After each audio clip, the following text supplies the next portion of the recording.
नाज़रीन करام अस्सलाम वालेकुम वरहमतुल्लाह। मैं एक नई वीडियो के साथ हाज़िर हूँ। अरबी उर्दू बोल चाल का आज तीसरा पार्ट है। इसमें हम जिस्म के मुख्तलिफ़ हिस्सों के मतलब जानेंगे कि उन्हें हम अरबी में क्या कहते हैं। तो आए हम शुरू करते हैं कि सबसे पहले हम सर के बालों से शुरू करेंगे कि सर के बाल जो हैं उन्हें अरबी में कहते हैं शहर, और सर को अरबी में रास कहते हैं।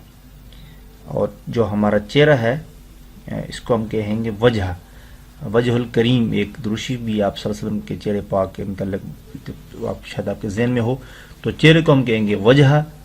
और इसके बाद आँख है, आँख को कहते हैं आइन, और दोनों आँखों को कहेंगे अयून।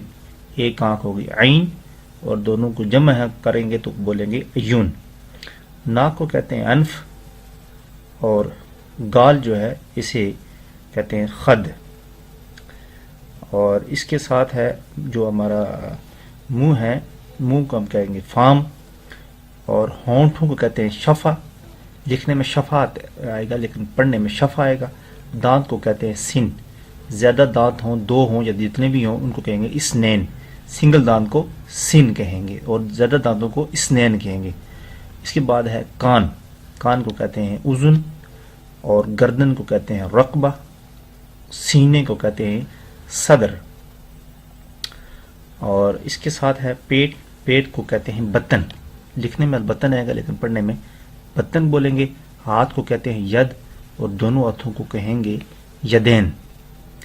उंगली को कहते हैं इसबाह, यानी एक उंगली होगी इसके कहेंगे इसबा। और जो उंगली का नाखन है उसको हम अरबी में कहते हैं जुफर। और अंगूठा को कहेंगे अबहाम, और जो अंगूठा हम लगाते हैं पेपर वगैरह पे तो उसको अबाम नहीं कहेंगे, उसे हम कहेंगे बसमा। कहीं लिखा हो बसमा तो आप समझ जाएं कि हमने यहाँ अंगूठा लगाना है, कागज़ पे है या मशीन पे, तो बसमा उस सूरत में होगा अंगूठे लगाने को, लेकिन वैसे अंगूठे को अरबी में अबहाम कहते हैं। तो उसके साथ टांग को कहते हैं रिजल, और पाँव को कदम। नाज़रीन कराम, मैं उम्मीद करता हूँ कि आप मेरी इस मुख्तसर सी और जामे वीडियो को ज़रूर पसंद करेंगे। मेरे चैनल को प्लीज़ आप ज़रूर सब्सक्राइब कर दें, और इस वीडियो को लाइक और दोस्तों के साथ शेयर कर दें। और मैं उम्मीद करता हूँ कि आपको इससे ज़रूर फ़ायदा होगा। इसी के साथ आप मुझे इजाज़त दीजिए। बहुत बहुत शुक्रिया। अस्सलाम वालेकुम, अल्लाह हाफ़िज़।